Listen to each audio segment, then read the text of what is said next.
तो आज हम लोग बात करेंगे think and grow rich book का 10वें चैप्टर के बारे में। इसमें लेखक धनवान होने की तरफ 9वें कदम के बारे में बताते हैं और इस चैप्टर का नाम है मास्टरमाइंड की शक्ति, यानी इसमें मास्टरमाइंड की शक्ति के बारे में बताया गया है। आइए देखते हैं क्या बताया गया है। किस तरह मास्टरमाइंड के दिमाग का यूज करके हम लोग बहुत पैसा कमा सकते हैं या अपने लक्ष्य को प्राप्त कर सकते हैं। तो सबसे पहले बताते हैं कि वे सारी योजनाएं बेकार है जिन्हें बनाकर हम लोग उस पर काम नहीं करते हैं। बताते हैं कि हम लोग कितना भी दिमाग लगा के कोई योजना बना ली अपने लक्ष्य को पाने के लिए और उस पर हम लोग अगर काम नहीं करते हैं तो वो सारी योजनाएं बेकार है। और आगे बताते हैं कि जैसे हम लोग पैसा तो कमा लिए अपना दिमाग लगा करके, लेकिन उसे बचा कर रखने के लिए भी हमें मास्टरमाइंड की आवश्यकता होती है। हमारे पास दिमाग नहीं रहेगा, बुद्धि नहीं रहेगा तो हम लोग वो सारा पैसा उड़ा देंगे, बर्बाद कर देंगे। तो इसलिए मास्टरमाइंड की शक्ति को बहुत महत्वपूर्ण बताया गया है। और मास्टरमाइंड की शक्ति उसे बताया गया है ज्ञान के स्रोत को।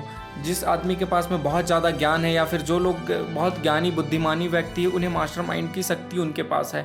या फिर हम लोगों के पास भी, जिसके पास भी दिमाग है, बहुत अच्छा ज्ञानी व्यक्ति है, उसके पास मास्टरमाइंड की शक्ति है।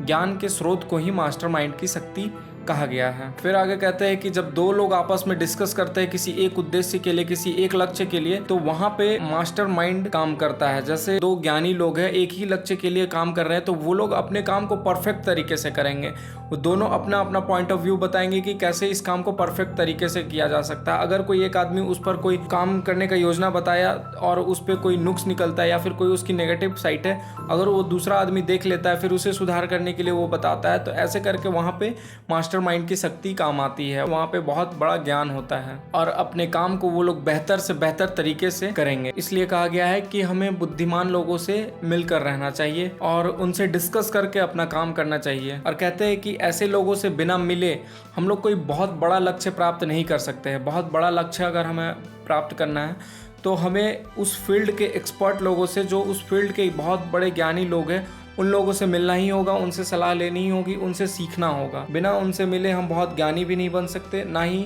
बहुत बड़ा लक्ष्य प्राप्त कर सकते हैं। और जब हम लोग ऐसे लोगों से मिलना शुरू करते हैं, उसी वक्त हमें हमारा आधा रास्ता तय हो चुका होता है। जिस लक्ष्य को पाने के लिए हम निकले हैं, उस लक्ष्य को प्राप्त करने के लिए हमें उस फील्ड के एक्सपर्ट लोगों से मिलना होगा। और जैसे ही हम लोग उनसे मिलना शुरू करते हैं, हम लोगों का समझिए कि आधा सफ़र तय हो चुका है। बस हमें उनसे सीखना है और उसे अपने काम में अप्लाई करते जाना है। और हमारे दिमाग के बारे में बताते हैं कि संगति का असर इस पर होता है।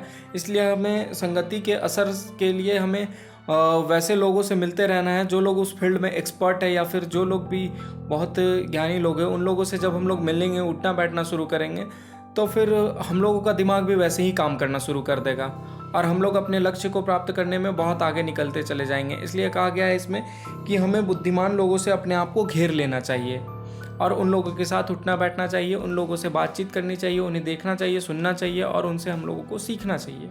और कहते हैं कि हम लोगों का दिमाग ऐसा भी है कि जल्दी उन लोगों से प्रभावित होता है जिनके साथ हम लोग किसी फीलिंग के साथ जुड़ते हैं।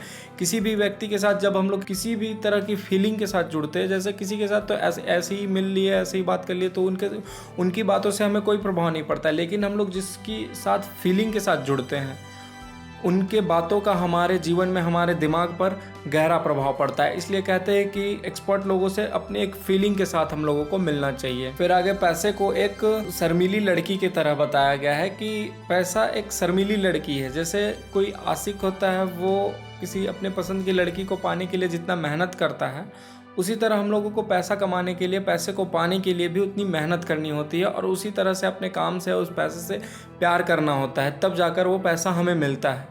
नहीं तो ऐसे ही अगर हम लोग पाना चाहें तो नहीं मिलेगी, वो थोड़ा थोड़ा आएगी बट नहीं मिलेगी, क्योंकि पैसा एक शर्मीली लड़की के जैसा है। जो पुराने ज़माने की शर्मीली लड़की होती है वो आसानी से किसी के हाथ नहीं आती है, वैसे ही पैसा भी है, वो आसानी से किसी के हाथ नहीं आएगी। इसलिए हम लोगों को अपने काम में पूरे दिल लगा कर करना है। और जब हम लोग अपने काम को पूरा दिल लगा कर करते हैं तो पैसा बाढ़ के जैसा आएगा हमारे पास। जैसे पहाड़ों से नदी बहते हुए आता है और पूरा बाढ़ के जैसा आता है, बहुत तेज बहाव आता है, तो इसी तरह जब हम लोग अपने काम से प्यार करते हैं और पूरे दिल लगा कर करते हैं अपने काम को और पैसा कमाने की कोशिश करते हैं, तो फिर हमारे पास भी पैसा उसी तरह से आता है। और हल्के हल्के ऊपर ऊपर तरीके से करेंगे तो फिर हम लोगों के पास में फिर वैसा नहीं आएगा। वो थोड़ा थोड़ा जो छोटा नदी होता है वैसे बहता हुआ आएगा, जिसमें कम पानी बहती है, वैसे ही आएगा। फिर आगे कहते हैं कि गरीबी और अमीरी एक अवस्था है जो अक्सर अपना स्थान बदल लेती है। जैसे अगर आज मैं गरीब हूँ तो कल अमीर भी हो सकता हो, और आज जो अमीर है वो कल गरीब भी हो सकता है। तो ऐसे अमीरी और गरीबी अक्सर अपना स्थान बदल लेते हैं, इसलिए हमें योजना बनाकर चलना है। इसमें कहते हैं कि अगर हमें अमीर बने रहना है तो फिर हमें एक योजना बनाकर चलना होगा, क्योंकि गरीबी को किसी योजना की जरूरत नहीं होती है। जो लोग अपनी जिंदगी में कोई योजना नहीं बनाते, ऐसे ही जिंदगी जी रहे हैं, भी कमा रहे, खा रहे, मस्त रह रहे हैं, वो कभी भी पैसा कमाकर वो उसे बचा नहीं सकते हैं और फिर वो अमीर नहीं बन सकते हैं, क्योंकि गरीबी को किसी योजना की जरूरत नहीं है और अमीरी को एक निश्चित योजना की जरूरत है। कि आपके पास एक निश्चित योजना होनी चाहिए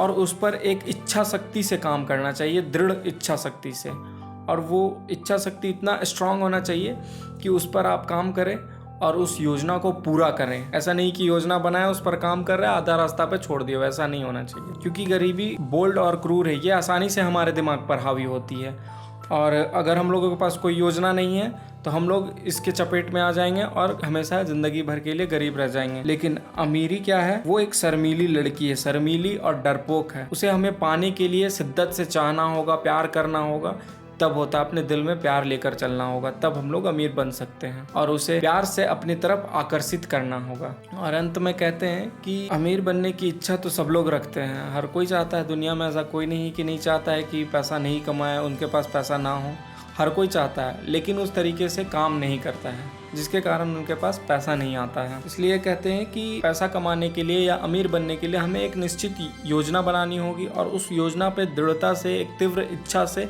काम करना होगा। यही एक साधन है जिससे हम लोग अमीर बन सकते हैं, जो कि ज़्यादातर लोग नहीं करते हैं और गरीबी में जीते हैं। इस चैप्टर में हमें पता चलता है कि किस तरह से अपने मास्टरमाइंड का यूज करके बुद्धिमान लोगों से अपने आप को घेर लेना है और फिर अपनी योजना को अच्छे से बनाना है, अपनी पूरी जिंदगी की योजना बनाए रखनी है और अच्छे से जिंदगी को योजनाबद्ध तरीके से काम करना है, एक तीव्र इच्छा के साथ में।